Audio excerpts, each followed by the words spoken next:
Sahabatku, pernahkah kamu merasa bahwa kebahagiaan yang kamu genggam ternyata hanyalah ilusi? Aku Amira.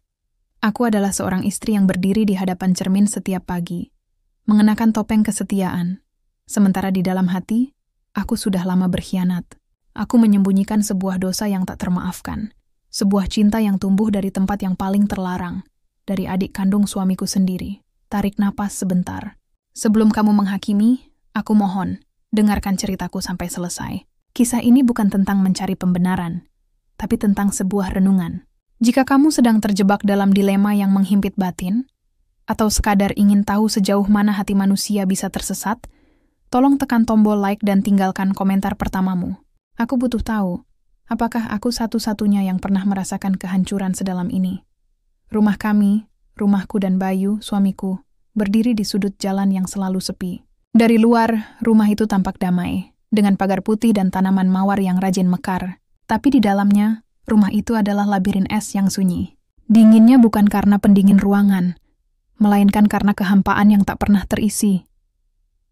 Aku menikah dengan Bayu 5 tahun lalu, bukan karena percikan asmara yang membara, melainkan karena janji orang tua. Mereka bilang, Bayu adalah jaminan masa depan yang aman, pria yang lembut, mapan, dan berasal dari keluarga baik-baik. Aku yang saat itu hanya seorang gadis lugu, terlalu patuh untuk membantah. Aku menerima takdir itu, berharap cinta akan tumbuh seiring waktu, seperti kata pepatah lama. Tapi cinta itu tak pernah mekar. Bayu adalah pria yang baik sungguh. Ia tak pernah membentak, tak pernah melarang. Ia hanya absen. Tubuhnya ada di sampingku, tapi jiwanya entah berkelana kemana. Ia sibuk dengan pekerjaannya, sibuk dengan pikirannya sendiri. Di meja makan hanya ada suara denting sendok dan keheningan yang menyesakan. Di malam hari, setelah ia selesai membaca buku atau memeriksa email, ia akan memunggungiku, dan kami tidur dalam jarak yang jauh, seolah ada dinding transparan yang memisahkan ranjang kami menjadi 2 pulau. Aku haus, sahabat.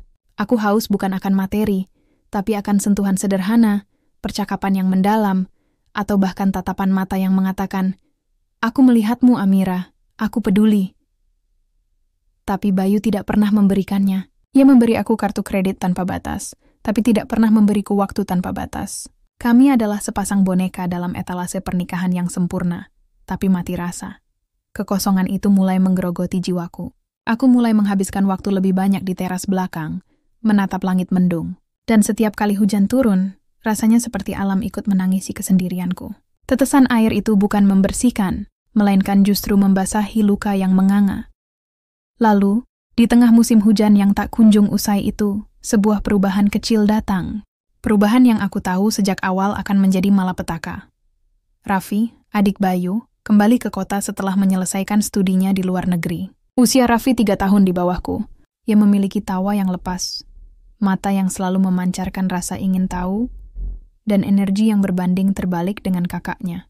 Bayu memintanya tinggal di rumah kami untuk sementara, sambil menunggu pekerjaan barunya. Dia akan tinggal di kamar tamu, Mira. Jangan repot-repot menyiapkan sarapan. Dia mandiri, kata Bayu suatu malam, tanpa menoleh dari layar laptopnya. Aku hanya mengangguk, tapi ada sesuatu yang tiba-tiba bergetar di dalam diriku. Bukan rasa antusias, tapi semacam alarm bahaya yang berdering perlahan.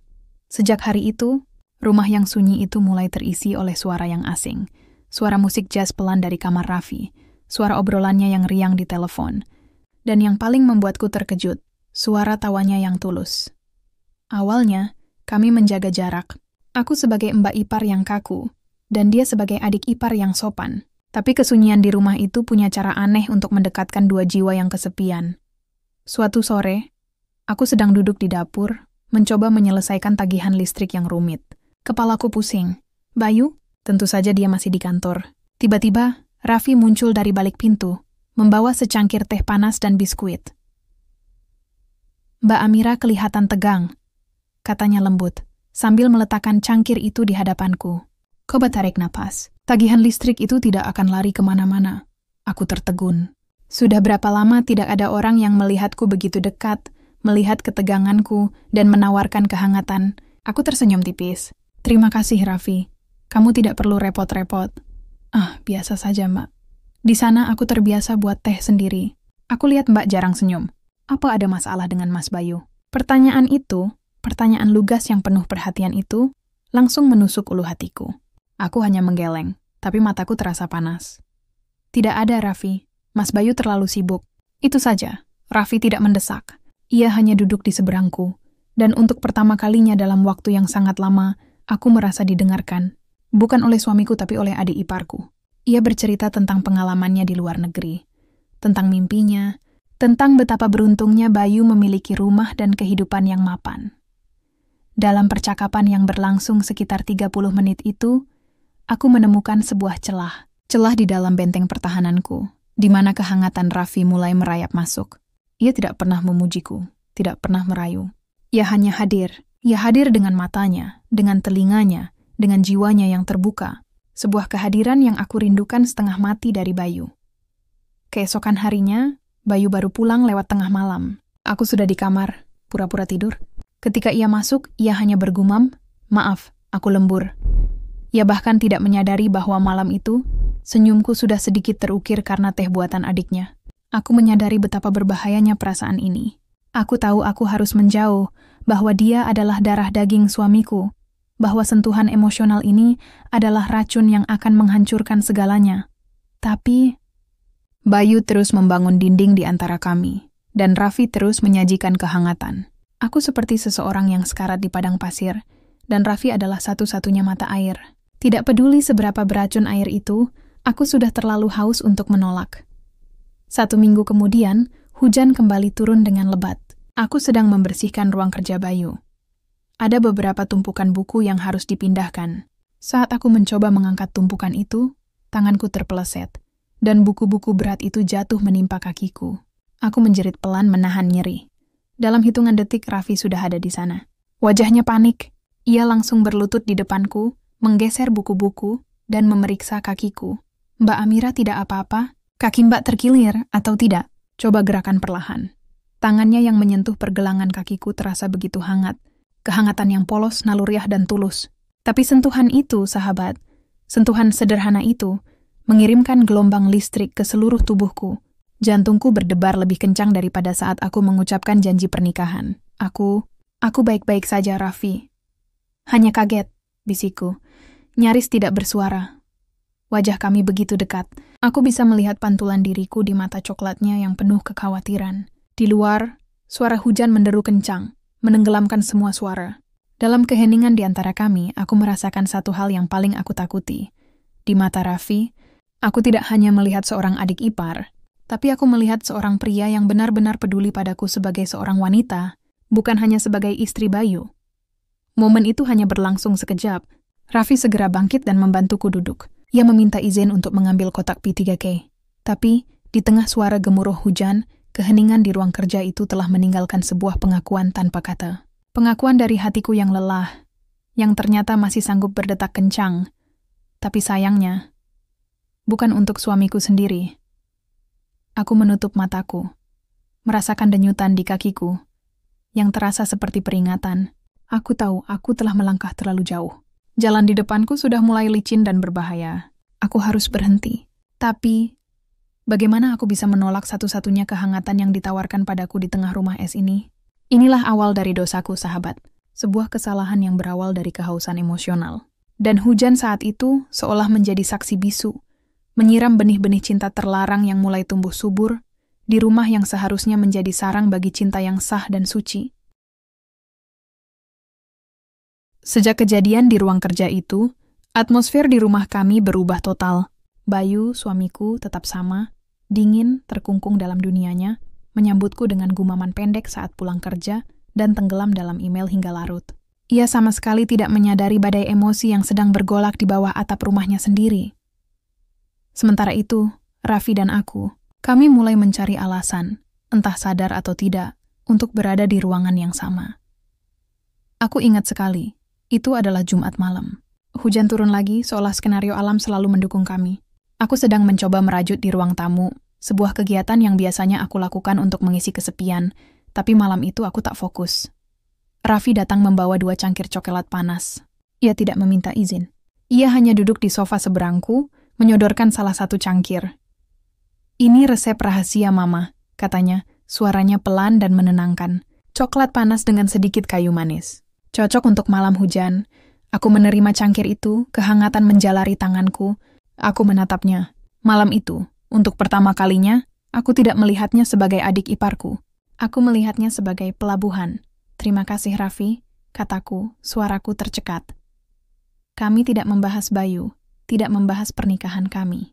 Kami hanya bicara tentang hal-hal remeh, buku, film, dan mimpi masa kecil. Tapi di balik obrolan ringan itu, ada lapisan emosi yang tebal. Kami berdua tahu, kami sedang berbagi sesuatu yang lebih dari sekadar coklat panas. Kami berbagi keintiman emosional yang terlarang. Pernah suatu kali, aku sedang memasak makan malam.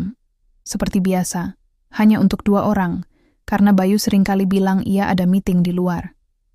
Tiba-tiba, Raffi berdiri di ambang pintu dapur. Boleh aku bantu, Mbak?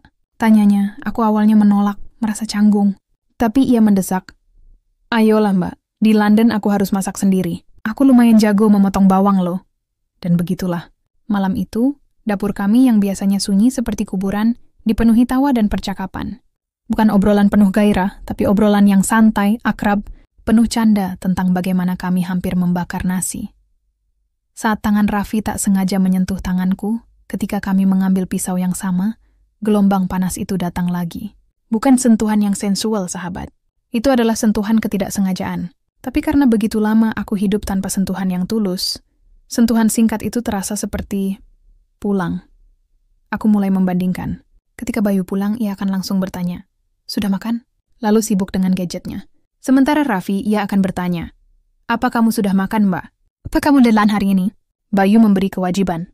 Raffi memberi perhatian. Perhatian itulah yang membunuhku perlahan. Rasa bersalah mulai menjadi bayanganku. Setiap kali aku tertawa lepas bersama Raffi, aku akan langsung merasa hantaman di dada. Teringat wajah Bayu yang polos. Bagaimana mungkin aku mengkhianati pria baik-baik yang memberiku segalanya, kecuali hatinya? Aku mencoba menjauh. Aku mulai makan di kamar, mencari alasan untuk keluar rumah. Suatu hari Minggu, aku memutuskan pergi ke taman kota sendirian. Aku ingin menjernihkan pikiran. Aku duduk di bangku taman di bawah pohon rindang. Aku bertekad. Ketika pulang, aku akan bicara dengan Raffi, bilang padanya bahwa hubungan kami tidak bisa lebih dari sekadar keluarga. Tiba-tiba, ponselku berdering. Itu pesan dari Bayu. Isinya, aku ada urusan mendadak. Kamu dan Raffi makan malam saja duluan. Bukan pesan yang marah, bukan pesan yang peduli. Hanya pesan notifikasi. Rasa sakit itu kembali. Aku merasa Bayu secara tidak langsung mendorongku kembali ke pelukan adiknya. Ia menolak tanggung jawab emosionalnya dan membiarkan orang lain yang mengisi kekosongan itu. Saat aku sedang berkutat dengan perasaan hancur itu, Raffi muncul. Ia berjalan pelan ke arahku. Aku lihat Mbak pergi terburu-buru. Ada apa? Tanyanya. Aku hanya butuh udara segar, Raffi. Aku tahu, Mbak, katanya. Dan ia duduk di sebelahku, menjaga jarak yang sopan. Aku tahu kamu sedang melarikan diri dariku, kan? Jantungku langsung mencelos. Aku menatapnya, mataku berkaca-kaca. Aku tidak menyangka ia akan seterbuka ini. Aku tahu, Mbak, dan aku minta maaf. Aku tahu posisi ini salah. Aku tahu kamu adalah istri Mas Bayu, kakakku sendiri. Tapi aku tidak bisa menahan diri untuk tidak khawatir padamu. Aku melihat betapa kesepiannya dirimu, dan melihatmu bahagia. Meski hanya sebentar, itu sudah cukup untukku. Kata-kata itu, sahabat, kata-kata yang begitu jujur dan tulus, langsung merobohkan dinding terakhir yang aku bangun. Aku tidak bisa menahan air mata lagi. Aku menangis. Bukan karena sedih, tapi karena lega. Lega karena akhirnya ada seseorang yang melihat dan mengakui penderitaanku. Raffi tidak memelukku. Ia tidak menyentuhku. Ia hanya diam di sampingku, membiarkan aku menangis. Dan itu jauh lebih menenangkan daripada pelukan terpanas sekalipun. Itu adalah bukti bahwa yang kami bagi adalah koneksi jiwa, bukan sekadar ketertarikan fisik. Aku tahu kamu bingung, Mbak. Aku tidak akan memaksamu, tapi aku ingin kamu tahu, kamu tidak sendirian. Jangan biarkan hujan kesunyian itu mematikan kamu dari dalam. Sore itu, di bangku taman yang sepi, di bawah janji untuk tidak menyentuh, kami telah mengakui perasaan kami satu sama lain. Sebuah pengakuan yang tidak terucap dengan kata cinta, tapi dengan air mata, kejujuran, dan rasa sakit. Namun, cinta terlarang ini tidak hanya milik kami berdua.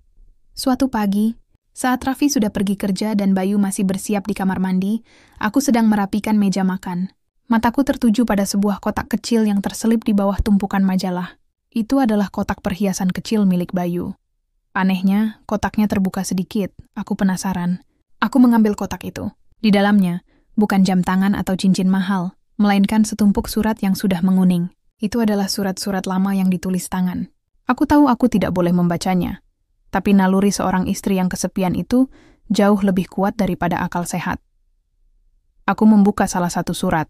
Tulisan tangan itu indah, lembut, dan surat itu ditujukan untuk Bayu. Nama pengirimnya tertulis di akhir surat. Sinta, isi surat itu membuat darahku berhenti mengalir. Surat itu adalah surat cinta yang sangat mendalam, penuh janji dan harapan. Surat-surat itu berasal dari sebelum kami menikah, bahkan beberapa bulan setelah kami menikah. Sinta adalah cinta lama Bayu, cinta yang tak terwujudkan. Bayu, aku tahu kita harus berpisah, tapi tolong, jangan pernah lupakan janji kita. Aku akan selalu menunggumu. Jangan paksakan hatimu untuk orang lain. Kamu berhak bahagia dengan pilihanmu, bukan pilihan orang tuamu. Aku menjatuhkan surat itu. Tubuhku lemas. Sebuah plot twist yang menusuk. Selama ini aku menyalahkan Bayu karena sikap dinginnya. Aku menyalahkan Bayu karena ia tak bisa mencintaiku. Tapi ternyata dia memang tidak pernah bisa mencintaiku karena hatinya telah mati di pelukan wanita lain. Pernikahan ini bukan hanya penjara bagiku, tapi juga bagi Bayu. Kami berdua adalah korban dari harapan orang tua dan janji yang tak sempat terucap. Kami berdua terjebak dalam sangkar emas. Kini, rasa bersalahku mulai bercampur dengan rasa marah dan sakit hati. Rasa bersalah karena mencintai Raffi, dan rasa sakit hati karena mengetahui bahwa suamiku sendiri juga hidup dalam pengkhianatan emosional. Aku tak lagi merasa menjadi satu-satunya pendosa. Aku menyadari, aku bukan menghancurkan pernikahan yang bahagia. Aku hanya mencari jalan keluar dari reruntuhan pernikahan yang sudah hancur sejak lama. Sore itu, saat Bayu pulang, ia melihat mataku yang merah, yang mendekat tangannya terulur. "Kamu kenapa, Mira?" Tanyanya, suaranya dipenuhi kekhawatiran yang jarang sekali aku dengar. Aku menatapnya. Aku tahu aku bisa menghancurkan segalanya dengan satu kalimat. Tapi melihat wajahnya yang lelah dan penuh beban, aku tidak bisa. Aku hanya menggeleng. Aku baik-baik saja, Bayu. Aku hanya merindukan orang tuaku. Bayu menarik tangannya, menghela napas lega. Ia tidak mendesak. Ia tidak pernah mendesak. Ia hanya menganggap masalahku sudah selesai. Ia tidak tahu. Di dalam laci meja kerjanya, aku menyimpan sebuah rahasia yang ia sembunyikan selama 5 tahun. Dan aku menyimpan rahasia yang kini kian membara di bawah atap rumah yang sunyi ini. Rahasia itu bernama Raffi dan janji kehangatan yang tak mungkin kami ingkari lagi. Aku tahu, waktu kami semakin sempit, puncak dari drama ini akan segera meledak. Setelah penemuan surat Sinta, perasaanku terhadap Bayu berubah menjadi kompleks. Kemarahanku mereda, digantikan oleh rasa kasihan yang mendalam. Kami berdua ternyata sama-sama menjalani hidup sebagai korban. Hanya saja Bayu memilih untuk memendamnya sendirian, sementara aku mencari penyelamat dalam diri adiknya. Konflik batin ini membuatku semakin rapuh, dan secara otomatis semakin dekat dengan Raffi. Hubungan kami, sahabat, memang tidak pernah melewati batas fisik. Tapi secara emosional, kami sudah terikat erat. Kami mulai berbagi rahasia yang lebih dalam. Aku bercerita tentang kekosongan di rumah ini, tentang bagaimana aku merasa seperti tanaman hias yang dilupakan. Raffi bercerita tentang tekanannya sebagai adik yang selalu dibandingkan dengan kakaknya yang sempurna, dan bagaimana ia merasa hanya aku yang benar-benar melihat dirinya, bukan bayangan Bayu. Suatu malam, kami sedang berada di teras belakang, menatap bulan sabit. Bayu sedang ada perjalanan bisnis ke luar kota. Rumah terasa sangat sepi dan damai. Terlalu damai hingga terasa mencurigakan. Raffi menoleh padaku. Matanya penuh kesedihan. "Mbak Amira," suaranya serak. "Aku merasa buruk. Ini tidak benar. Aku merusak hidupku sendiri, dan aku merusak hidupmu. Kita harus mengakhirinya sebelum Mas Bayu tahu." Aku merasakan sakit yang luar biasa, seolah ia baru saja merobek jantungku. "Kamu benar, Raffi, aku tahu itu. Tapi apa, Mbak?" tanyanya. "Tapi, kamu adalah satu-satunya alasan aku bisa bernapas di rumah ini," bisikku. Air mata mulai menggenang. Bayu tidak pernah melihatku. Dia mencintai hantu masa lalunya. Aku sudah tahu tentang Sinta. Mata Raffi membulat. Ia terkejut, sangat terkejut. "Sinta? Bagaimana Mbak bisa tahu?" Aku menceritakan tentang surat-surat itu. Raffi terdiam lama. Ia menghela napas panjang, dan ia memegang tanganku. Kali ini genggamannya tidak polos. Genggaman itu penuh rasa sakit, pengertian, dan kepastian. Aku tahu, Sinta, katanya pelan. Dia pergi karena Mas Bayu tidak punya keberanian untuk melawan orang tua. Mas Bayu memilih aman, bukan bahagia. Sama seperti Mbak, kami berdua menangis malam itu. Menangisi pernikahan kami yang rapuh, dan menertawai betapa rumitnya hidup kami. Malam itu kami memutuskan. Kami tidak bisa terus hidup dalam kebohongan. Kami harus membuat keputusan besar demi kebahagiaan kami berdua dan juga demi Bayu. Kami memutuskan untuk jujur pada Bayu, dan aku akan meminta perceraian. Namun, takdir punya rencana lain. Kami tidak diberi kesempatan untuk jujur. 2 hari kemudian, Bayu kembali mendadak dari perjalanan bisnisnya. Ia seharusnya pulang besok sore, tapi ia tiba di rumah tepat pukul 11 malam. Saat itu, aku dan Raffi sedang di dapur. Kami sedang minum kopi setelah merencanakan langkah kami ke depan. Kami duduk di meja dapur yang gelap, hanya diterangi oleh lampu remang-remang di atas kompor. Aku sedang menunduk, mendengarkan Raffi yang sedang menjelaskan rencananya untuk pindah ke kota lain setelah aku dan Bayu resmi berpisah. Ia ingin kami memulai segalanya dari nol, tanpa bayangan Bayu. Tiba-tiba, suara kunci berputar di pintu depan. Kami baru wanita kesiap. Bayu, pintu terbuka.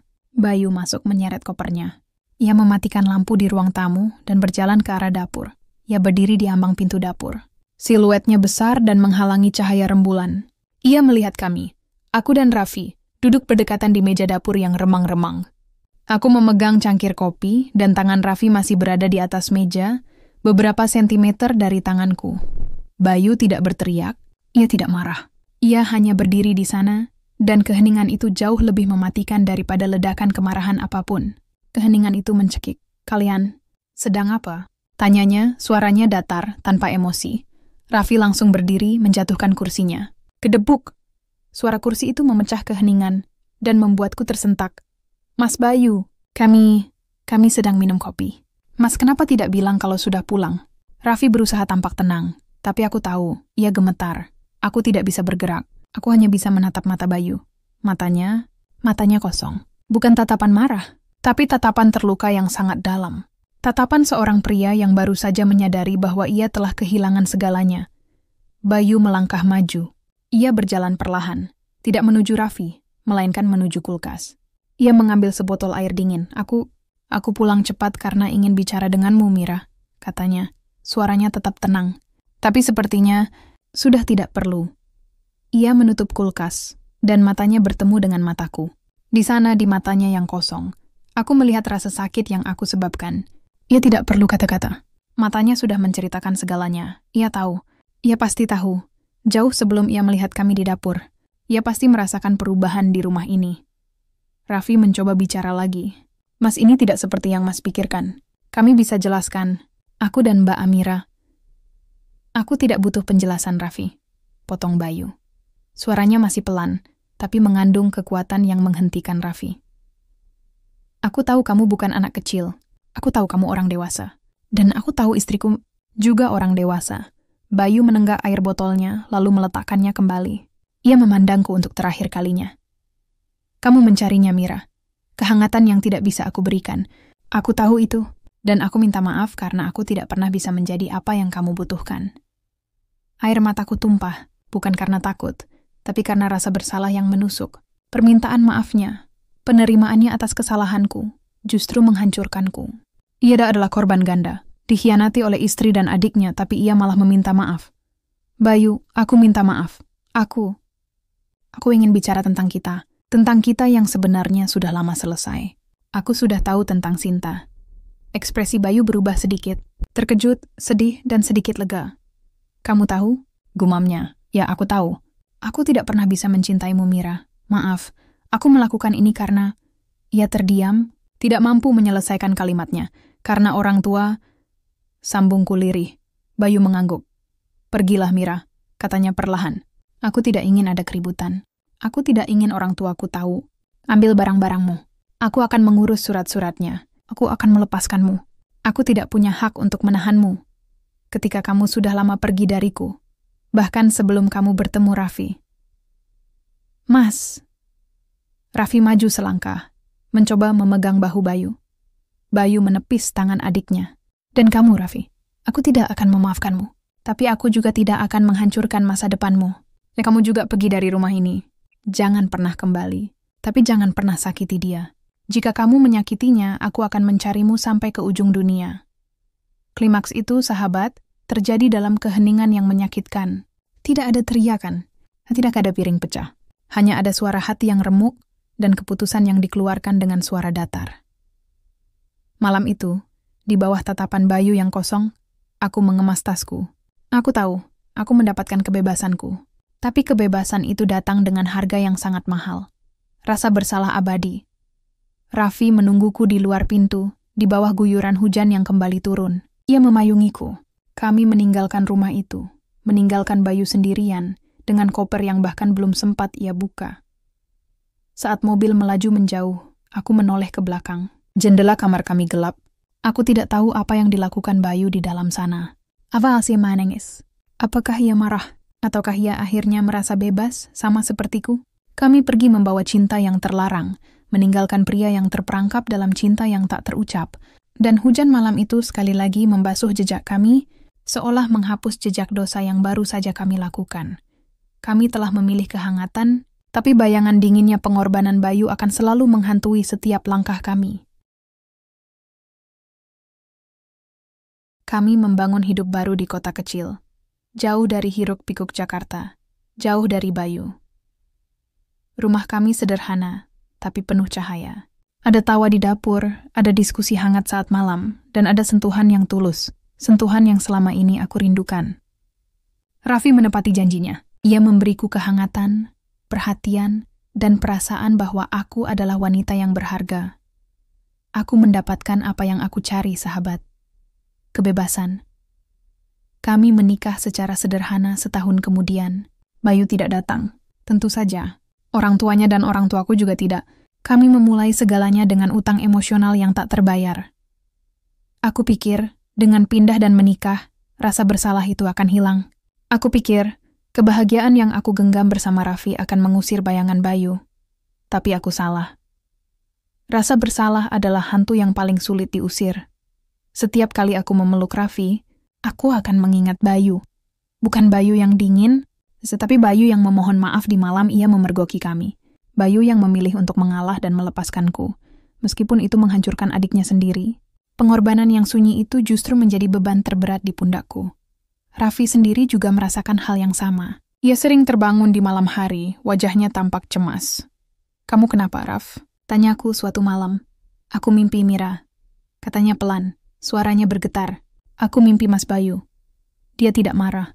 Dia hanya duduk sendirian di teras rumah yang lama, menatap hujan. Kami berdua tahu. Hubungan kami dimulai dari rasa sakit yang kami timbulkan pada seseorang yang kami cintai, seseorang yang begitu baik, yang terlalu rapuh untuk melawan takdirnya sendiri.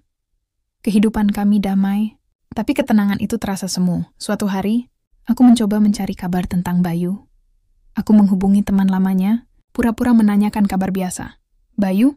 kata temanku, suaranya terdengar prihatin. "Dia baik-baik saja, Amira, tapi dia berubah drastis. Dia menjual rumah lama, dan dia berhenti dari pekerjaannya yang mapan. Sekarang dia kerja sosial, katanya ingin mengisi hidupnya dengan sesuatu yang bermanfaat. Menjual rumah." Informasi itu menghantamku. Rumah itu, rumah yang menjadi saksi bisu pernikahan hampa kami, rumah yang menjadi sarang cintaku dengan Raffi, telah hilang. Bayu menghapus jejak masa lalunya. Tapi yang paling membuatku terkejut adalah Bayu tidak pernah menikah lagi. Temanku bilang, ia pernah bertanya, mengapa Bayu tidak mencari pengganti? Jawaban Bayu selalu sama. "Aku tidak mau menyakiti siapa-siapa lagi. Aku hanya ingin membantu orang lain bahagia. Itu sudah cukup." Ya Allah, kebaikan Bayu yang tak terbalas itu kini berbalik menjadi cambuk yang tak terlihat untukku dan Raffi. Kami meninggalkannya dalam kehampaan, dan dia memilih untuk mengisi kehampaan itu dengan kebaikan, bukan dengan dendam.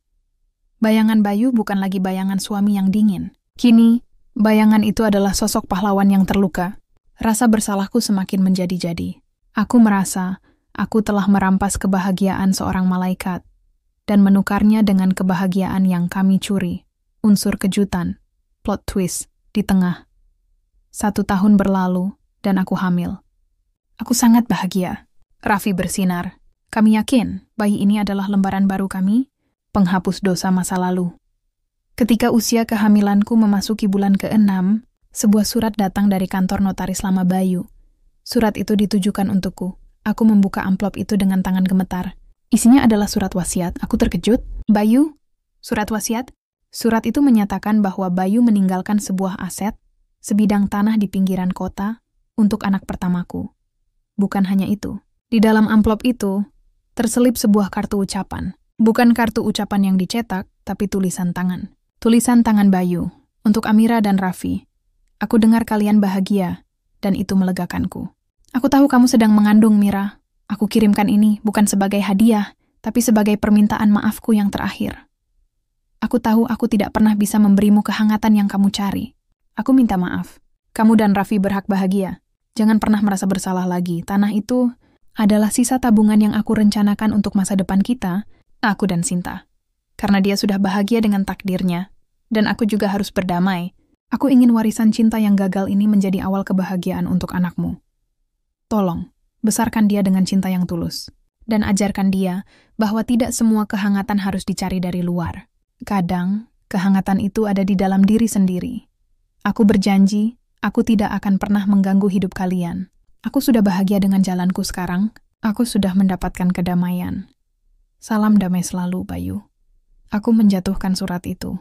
Raffi membacanya dan wajahnya pucat pasi. Kami berdua menangis sejadi-jadinya. Bayu tidak hanya melepaskan kami, ia memberkati kami. Ia menanggung semua rasa sakit, dan bahkan menggunakan sisa cinta lamanya yang gagal untuk memberikan masa depan pada anak yang lahir dari perselingkuhannya. Inilah penderitaan psikologis yang sesungguhnya. Bayu tidak membalas dendam. Ia membalas dengan kebaikan yang mematikan. Kebaikan yang membuat kami, para pendosa, tidak akan pernah bisa melupakan betapa besar pengorbanannya.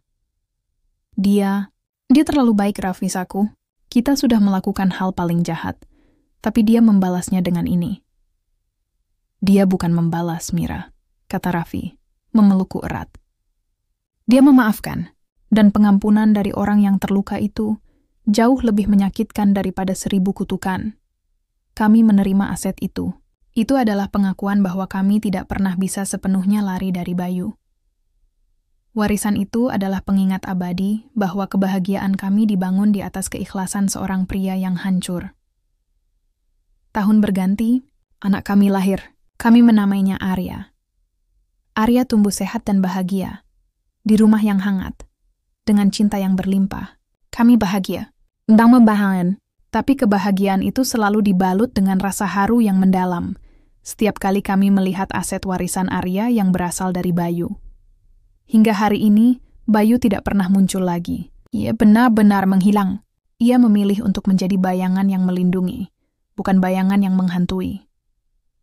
Bayu telah pergi dari hidup kami, tapi esensi kebaikannya tetap ada. Dan itu, sahabat, adalah harga yang harus kami bayar. Sebuah pelajaran hidup yang paling mahal. Tahun-tahun berlalu dengan cepat. Arya kini sudah bisa berlarian di halaman rumah. Kami hidup damai, jauh dari hiruk-pikuk kota. Aku dan Raffi menua bersama. Tangan kami saling menggenggam, seolah mencari kekuatan dari rasa bersalah yang tak pernah sepenuhnya hilang. Raffi adalah suamiku, cinta sejagat raya yang memberiku nafas baru. Tapi Bayu adalah luka abadi yang mengajarkanku makna pengorbanan dan keikhlasan. Aku sering merenung, sahabat. Apakah kami benar-benar bahagia? Jawabannya, ya, kami bahagia. Tapi kebahagiaan kami ini terasa seperti cangkir yang selalu terisi setengah. Setengahnya adalah cinta kami, dan setengahnya lagi adalah ruang kosong yang diisi oleh bayangan dan pengorbanan Bayu. Momen penutup. Suatu sore, langit di atas rumah kami mulai berubah warna menjadi jingga gelap, pertanda hujan akan turun lagi. Aroma tanah basah dan udara dingin yang khas segera menyelimuti. Aku sedang berdiri di ambang jendela, menatap pepohonan yang mulai bergoyang ditiup angin. Raffi datang dari belakang, melingkarkan tangannya di pinggangku, dan mencium puncak kepalaku. Mikirin apa, sayang? Tanyanya lembut. Mikirin hujan, jawabku, tersenyum tipis. Setiap kali hujan turun, aku selalu teringat rumah lama. Teringat Bayu. Raffi tidak marah, tidak cemburu. Ia juga merasakannya. Kami adalah dua pendosa yang menemukan kedamaian, tapi tak pernah bisa menipu hati kami sendiri tentang harga yang kami bayar. Dia pasti bahagia sekarang.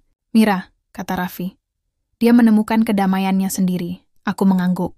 Tiba-tiba, angin berembus sangat kencang, membawa suara gemerisik dedaunan. Dalam hembusan angin itu, aku seperti mendengar suara yang sangat samar. Suara yang begitu ku kenal. Yang dulu selalu ku dengar di rumah es kami. Suara yang dulu selalu datar, kini terdengar penuh kehangatan yang tulus. Semoga bahagia, Amira. Dadaku langsung bergetar. Aku menoleh ke arah suara itu berasal. Ke sudut halaman di mana angin paling kencang bertiup. Tidak ada siapa-siapa. Hanya ada kabut tipis yang mulai menyelimuti senja.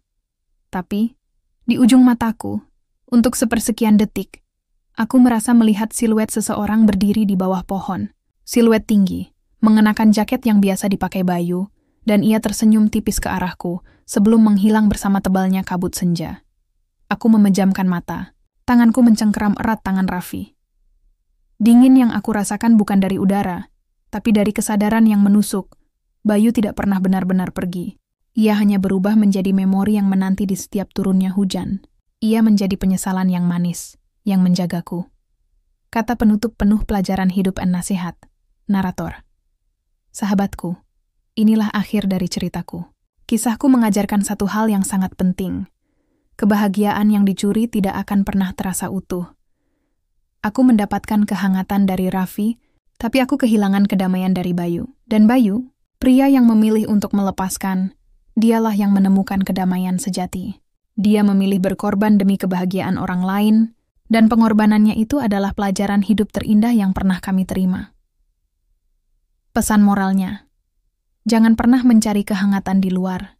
Jika kamu belum berusaha membongkar dinding di dalam rumahmu sendiri, jika kamu merasa sepi dalam pernikahan, bicaralah, jujurlah. Karena kehampaan emosional yang kamu rasakan, bisa jadi juga dirasakan oleh pasanganmu. Jangan biarkan sebuah pernikahan mati dalam keheningan, dan jangan biarkan cinta terlarang menjadi satu-satunya pelarian. Jadilah pribadi yang berani.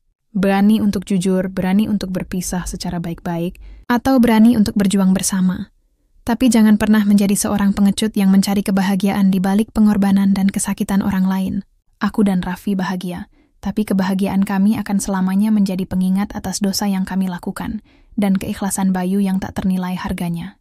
Ingatlah sahabat, beberapa cinta memang tidak pernah benar-benar pergi. Mereka hanya berubah menjadi bayangan yang menunggu, di setiap turunnya hujan, untuk mengingatkan kita tentang sebuah harga yang harus dibayar. Pernikahan kami hancur bukan karena pertengkaran, tapi karena keheningan. Aku mencari kehangatan dari sosok yang terlarang, meninggalkan Bayu, suamiku, dalam kehancuran yang sunyi. Tapi, dia membalas pengkhianatanku dengan pengampunan. Itu dia memilih untuk mengikhlaskan, agar kami bisa bahagia. Tahukah kamu, pengampunan dari orang yang terluka itu jauh lebih menyakitkan daripada 1000 kutukan. Kebahagiaan kami sempurna di luar, tapi selalu dibayangi rasa bersalah di dalam. Inilah pelajaran hidupku. Jangan biarkan kehampaan emosionalmu menghancurkan jiwa yang tulus, karena ada cinta yang tidak terucap, yang pengorbanannya akan menghantui kita seumur hidup. Cinta yang dibawa pergi oleh hujan, tapi tidak pernah benar-benar menghilang. Bagaimana pendapatmu, sahabat Tante Riena? Menurut kamu, siapakah yang paling menderita dalam kisah ini? Amira, Raffi, atau Bayu? Tuliskan komentarmu di bawah.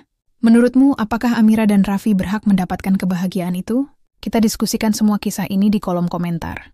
Jangan lupa like video ini dan subscribe ke channel Tante Riena untuk lebih banyak renungan hidup yang akan menyentuh hatimu. Sampai jumpa di kisah selanjutnya.